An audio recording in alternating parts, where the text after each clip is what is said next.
Salut, c'est Cindy, contente de vous retrouver pour une nouvelle vidéo. Alors aujourd'hui, c'est un bilan lecture. Je vous parle, en fait, c'est mon premier bilan lecture de l'année 2024, mais ce sont pour la plupart des livres que j'ai lus en 2023. Donc, ça commence à faire un petit bout. J'espère que ma mémoire va être suffisante pour vous donner des avis assez complets, j'espère. Et donc, ben voilà, j'ai 6 romans à vous partager aujourd'hui. Donc, un livre que j'avais dans ma pile à lire du Black November, donc un challenge du mois de novembre 2023. C'est vous dire comment ça fait longtemps que je l'ai lu. Ben, en fait, je l'avais terminé en décembre quand même. Alors, ce livre, c'est L'Épouvantail de Michael Connelly, publié aux éditions du Seuil. Alors, ce livre, c'est le deuxième tome des enquêtes avec le journaliste Jack McEvoy. Donc, le premier tome, c'était Le Poète, que j'avais beaucoup aimé. Et dans ce cas-ci, ben Jack McEvoy se fait virer du journal où il travaille, mais en fait, il lui reste, si je me souviens bien, 2 semaines à faire avant de devoir quitter. Et un peu pour se venger, en fait, il veut écrire le meilleur article de sa vie pour que finalement l'employeur regrette de l'avoir mis à la porte. Donc, c'est un peu sa petite vengeance. Et pour ce faire, ben, il va il va rentrer en fait dans l'histoire d'Alonzo Winslow, qui est un jeune meurtrier de 16 ans. En fait, ce jeune homme a avoué son meurtre, mais Jack McEvoy trouve d'autres meurtres qui avaient été faits avant, en fait, qui sont antérieurs au meurtre qu'a commis ce jeune homme. Et donc, il se dit que finalement, ça ne doit pas être lui le vrai meurtrier. Il veut donc innocenter ce jeune homme. Et pour l'aider à enquêter, ben, il va retrouver Rachel, cette femme qu'il aime et qu'il avait rencontrée justement dans le premier tome, Le Poète. Donc, on va la retrouver ici également avec Jack McEvoy. Alors, ce livre... honnêtement, là, c'est du vrai Michael Connelly. C'est très bien fait comme roman policier. Tu sais, l'enquête, tout est parfait. Ça se tient, tout est bien ficelé, c'est bien écrit, tout est là. Vraiment, j'ai aucun défaut à soulever avec ce livre. Et pourtant, c'était tellement plate.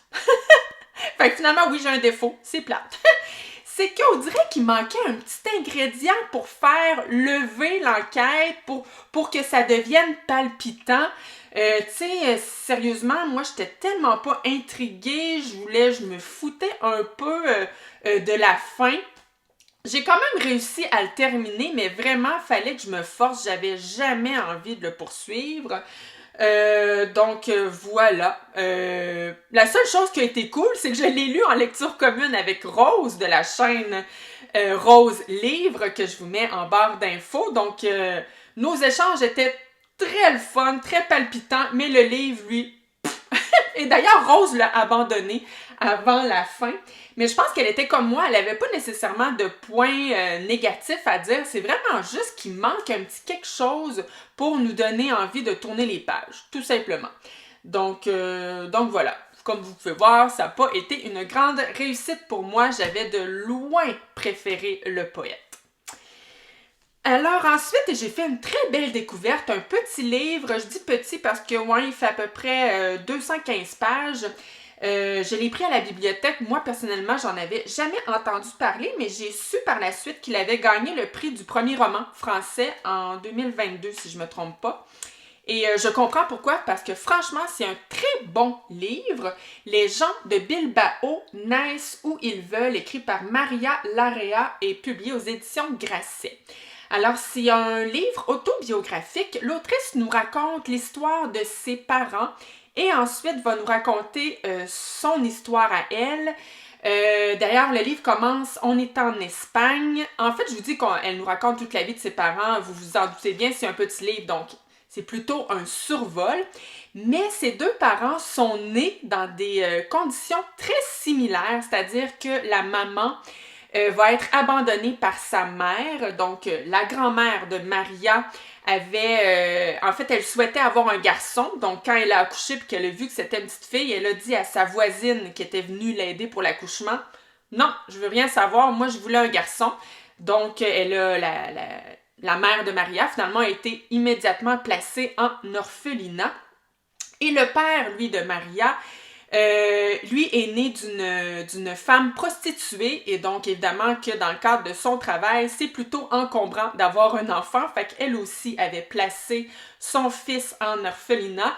Donc deux parents abandonnés à la naissance qui vont un jour se rencontrer, tomber en amour et va arriver par la suite évidemment Maria Larrea. Et donc, elle nous raconte tout ça, puis on va partir dans...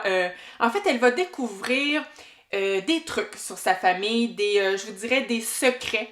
Et tout ça va l'emmener sur une espèce de quête identitaire. Donc voilà, je peux pas en dire plus parce qu'il y a des trucs qu'on découvre en cours de lecture, puis je voudrais pas vous les dévoiler si jamais je vous donne envie de lire ce livre, mais c'est franchement très très beau. Si vous aimez les récits autobiographiques, les histoires de famille, les secrets de famille et tout ça, là, je vous dirais que franchement, c'est un livre que je vous recommande. Très bien écrit. Ça se lit un peu tout seul. Donc, franchement, une très belle découverte. Par la suite, j'ai lu un livre vraiment excellent qui aurait peut-être dû, j'y pense depuis, là, puis je me dis, il aurait peut-être dû faire partie de mon top 10 2023. Mais c'est un livre, je l'ai terminé immédiatement avant d'enregistrer ma vidéo top 10 2023. Donc peut-être que j'avais pas le recul encore nécessaire pour savoir, tu sais, s'il méritait cette place-là. Mais bref, je pense que vous l'aurez compris, c'est un livre que j'ai trouvé excellent. L'œuvre de Dieu, la part du diable, écrit par John Irving et publié aux éditions du Seuil. Alors ici, on est dans un orphelinat dans le Maine avec, en fait, Wilbur Larch est le gynécologue et le directeur de cet orphelinat. Et lui, il effectue une double mission, en fait. C'est qu'il accouche des femmes qui ne désirent pas avoir leur bébé, donc des bébés qui vont finalement devenir orphelins et qu'on veut par la suite placer en adoption, voilà. Et il effectue une autre mission, soit de mettre fin à des grossesses, donc d'effectuer des avortements, même si à l'époque où on est dans les années 1930, l'avortement est illégal, mais pour j'ai de la misère à dire son nom, Wilbur Larch, c'est une conviction profonde que l'avortement devrait être légal, donc pour lui c'est très important de pouvoir l'offrir aux femmes. Donc voilà, on va nous raconter en fait toute la vie de Wilbur, on va même retourner dans son enfance et on va apprendre justement comment il est devenu médecin, comment justement il va finir par avoir cette conviction profonde que l'avortement devrait être légal et comment il va finir par en effectuer lui-même. Donc on va tout nous raconter ça.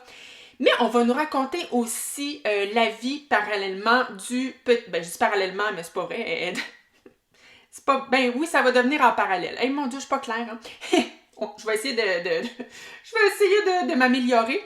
Donc, le petit Homer, lui, il est né dans cet orphelinat.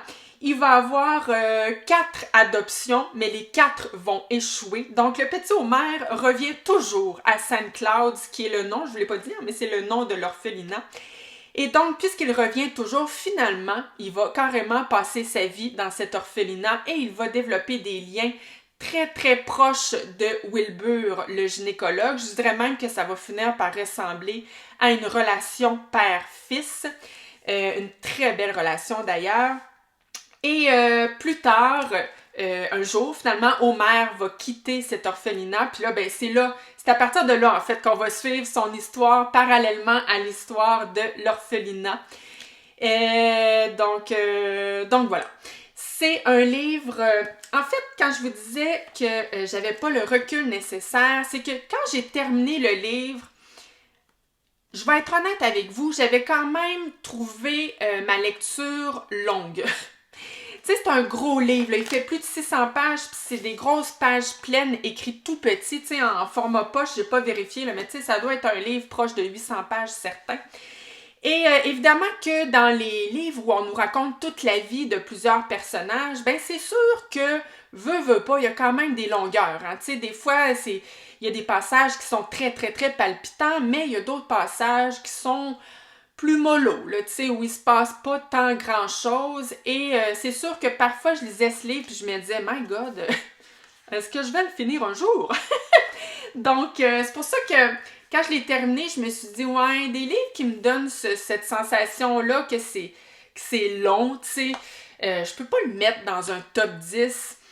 Mais en même temps, tu sais, aujourd'hui, j'ai le recul nécessaire, puis je me rends compte à quel point je me souviens des personnages, là, mais comme si je les avais côtoyés. J'aimais tellement les personnages, je me suis tellement attachée à eux. Et c'est des beaux personnages nuancés avec leurs qualités et leurs défauts.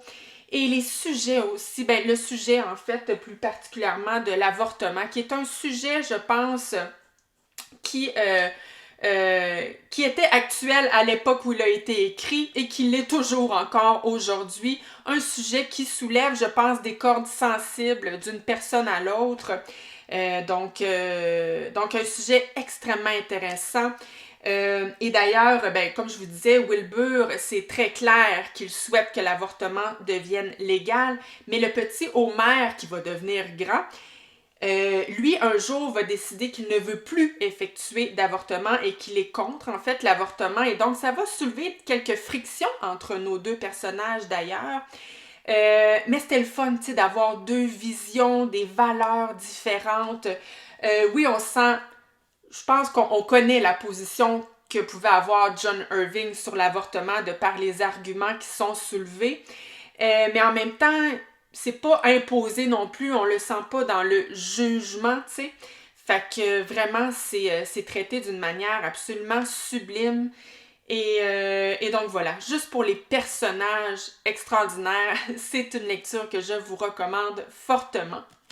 Mais voilà, faut quand même avoir de l'énergie pour rentrer dans cette lecture parce que, comme je vous dis, c'est quand même un bon gros livre, mais qui en vaut la peine. Et d'ailleurs, j'ai très hâte, je veux relire John Irving en 2024. Je me suis d'ailleurs procuré un livre dernièrement que je vous présenterai dans un prochain book haul. J'allais dire de la lecture, mais un prochain book haul.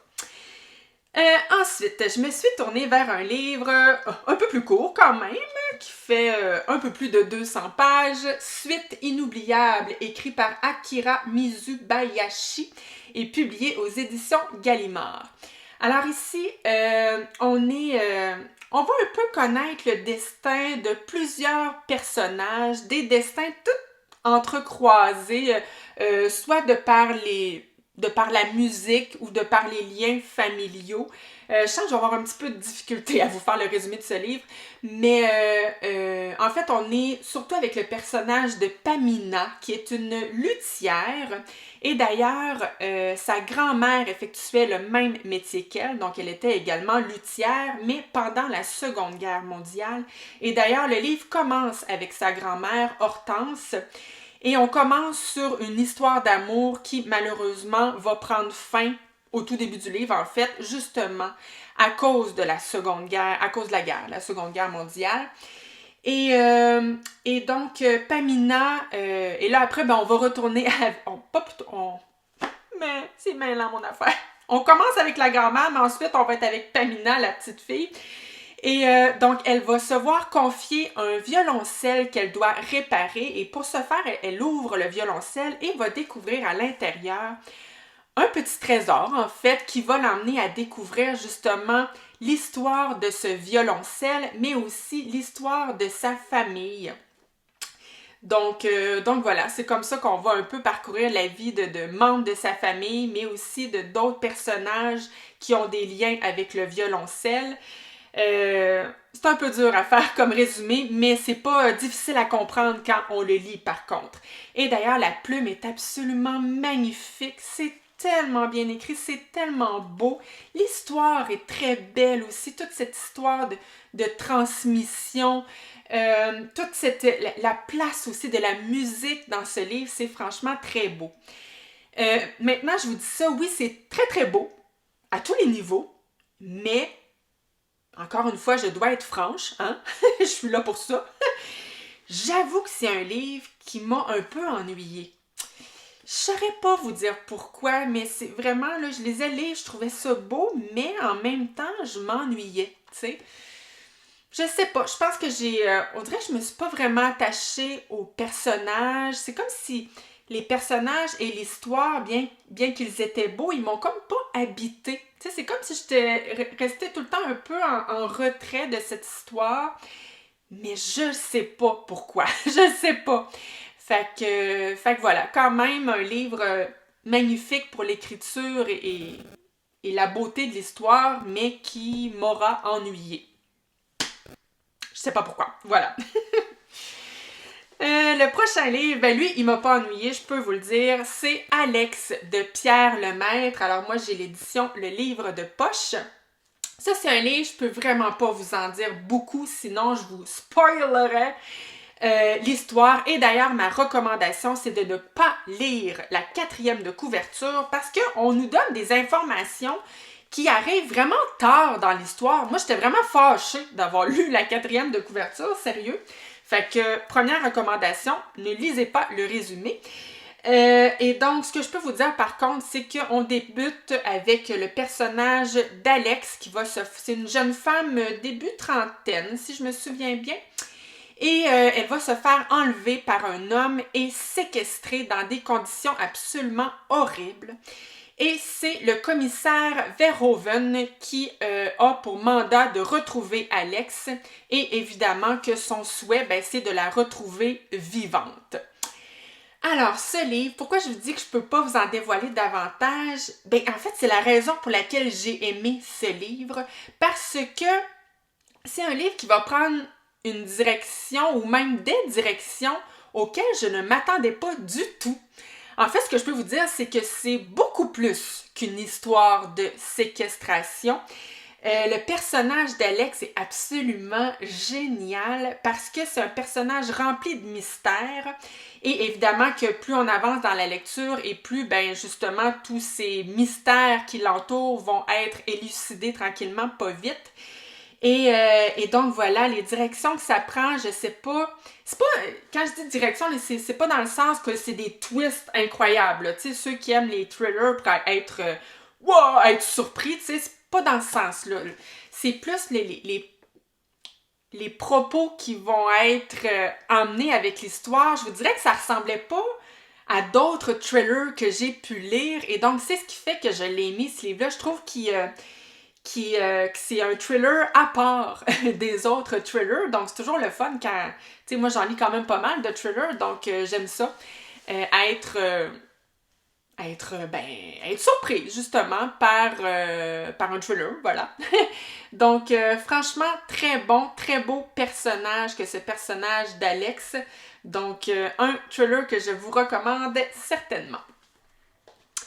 Le dernier livre que j'ai lu, c'est L'Échiquier de Jean-Philippe Toussaint, publié aux éditions de Minuit. Alors, ce livre, très difficile à résumer et difficile à catégoriser, j'ai envie de dire, c'est-à-dire que c'est pas un roman, ça c'est sûr. Je vous dirais un mélange de récits autobiographiques et d'essais. D'ailleurs, la 4e de couverture ne dit rien et j'avais tourné un petit coin de page quand j'avais lu un passage parce que je m'étais dit « ça décrit exactement ce qu'est ce livre. » Fait que je me l'étais gardé en réserve pour vous le dire. Ça va vous résumer le livre.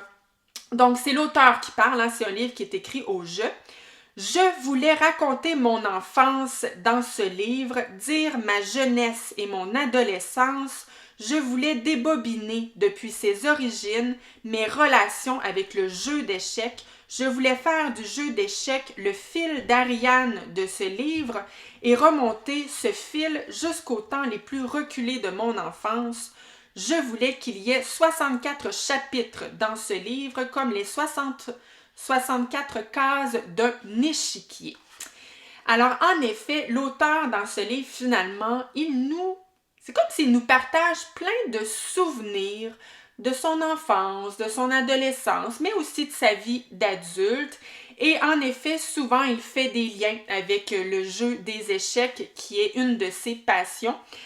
Et je vous dirais que c'est parsemé de tout plein de réflexions. Donc, c'est pour ça que je vous disais, tu sais, ça se lit pas comme une histoire, là, vraiment, mais vraiment pas, là, tu sais, c'est plein de petits souvenirs avec des réflexions par-ci, par-là. Donc, voilà comment je suis pas capable de faire mieux pour le résumé de ce livre. Et donc, je vous dirais que ce livre-là, c'est une erreur que j'ai faite de le choisir. C'est-à-dire que, non. Je voulais découvrir la plume de Jean-Philippe Toussaint. Et pour ça, je suis contente parce que j'ai vraiment découvert,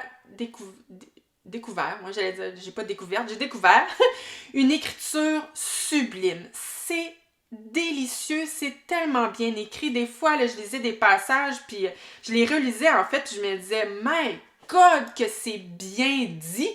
D'ailleurs, des fois, je suis jalouse, moi, quand je lis des écritures comme ça. J'aimerais ça pouvoir raconter ma vie, moi, avec autant de justesse. C'est tellement bien écrit, voilà.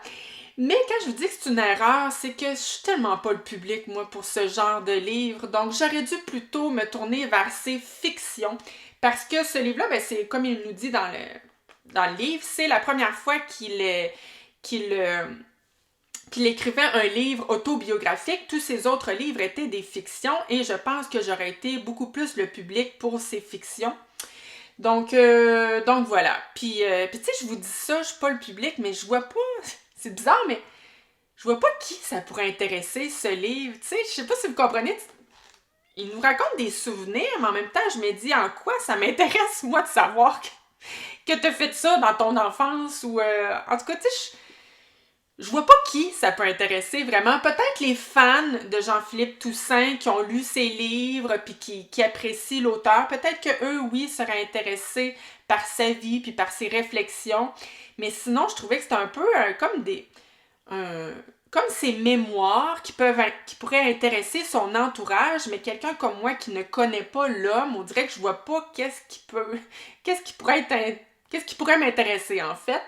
Je vous dis ça, mais il y a quand même des passages qui me rejoignaient davantage puis que je trouvais très beau à lire, mais je vous dirais qu'il y avait plus de passages qui étaient pour moi, malheureusement, d'aucun intérêt. Donc voilà, je suis quand même contente de l'avoir lu, comme je vous dis, pour avoir découvert sa plume. Et la prochaine fois que je vais le lire, c'est dans le cadre d'une fiction. Mais tu sais, quand même, si vous aimez ce genre d'exercice, tu sais, je sais qu'il y a des gens qui aiment ça, ce genre de livre, donc je vous le recommande parce que, comme je vous dis, c'est très bien écrit.